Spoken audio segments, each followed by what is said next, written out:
ఇప్పుడే జీ5 app download చేయండి. చూడండి మీ ఫేవరెట్ టీవీ షోస్ ఎప్పుడైనా ఎక్కడైనా. తిలోత్తమ అత్తయ్యని తేలిగ్గా వదిలేలేం బాబాయ్. ఇంట్లో ఇంత జరుగుతున్నా తనెక్కడికి వెళ్ళిందో ఏమో.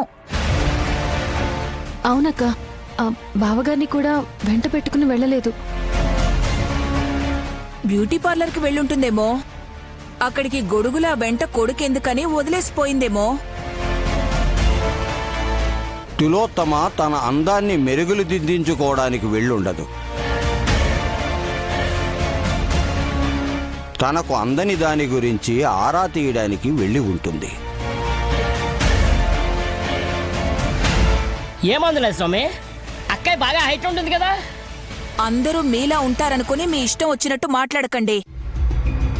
గురువుగారు చెప్పేది పూర్తిగా వినండి. గురుగారు, పంచకమణి గురించే కదా మీరంటుంది. తిలోత్తమ అత్తయ్య వెళ్లాలనుకున్నా చెల్లిని మోసం చేసిన ఆ గజగండ దగ్గరికి వెళ్ళుంటుందా? నీ అంచనా నిజమై ఉంటుంది హాసిని.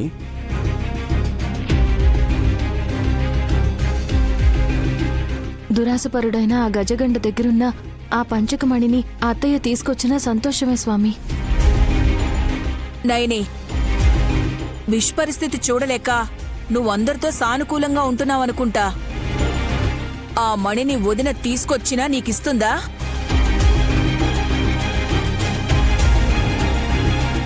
దాన్ని ఎలా వినియోగించుకోవాలో తెలియని సుమనమ్మ లాంటి వాళ్లే హాస్పిటల్ అక్కయ్య చేతికొచ్చాక చెలరేగిపోదు. కరెక్ట్. కానీ గజగండ అంత సులువుగా అత్తయ్యకిస్తాడన్న నమ్మకం నాకైతే లేదు.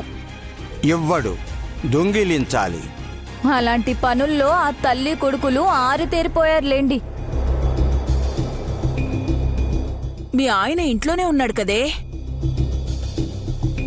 తిలోత్తమ అత్తయ్య ఆ గజగండ కళ్ళు కప్పి తీసుకువస్తుందా అన్నదే అనుమానం.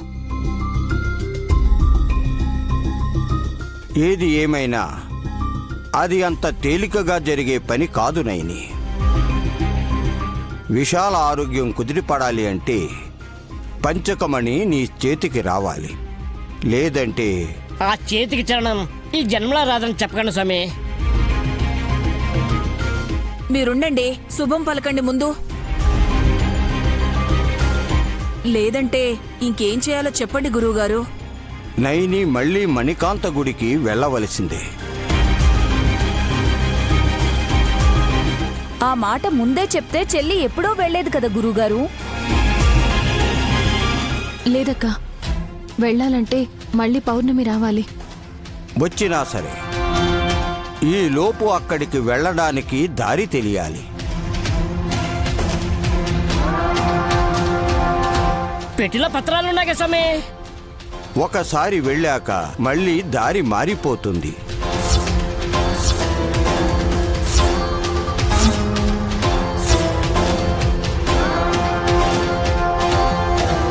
ఇక ఆ పత్రాలతో పని లేదు. కొత్త మార్గాన్ని కనిపెట్టాలి. అది ఎలా అన్నదే తెలియాలి. జీ5 యాప్ డౌన్లోడ్ చేసి అన్ని ఎపిసోడ్స్ పూర్తి ఉచితంగా చూడండి.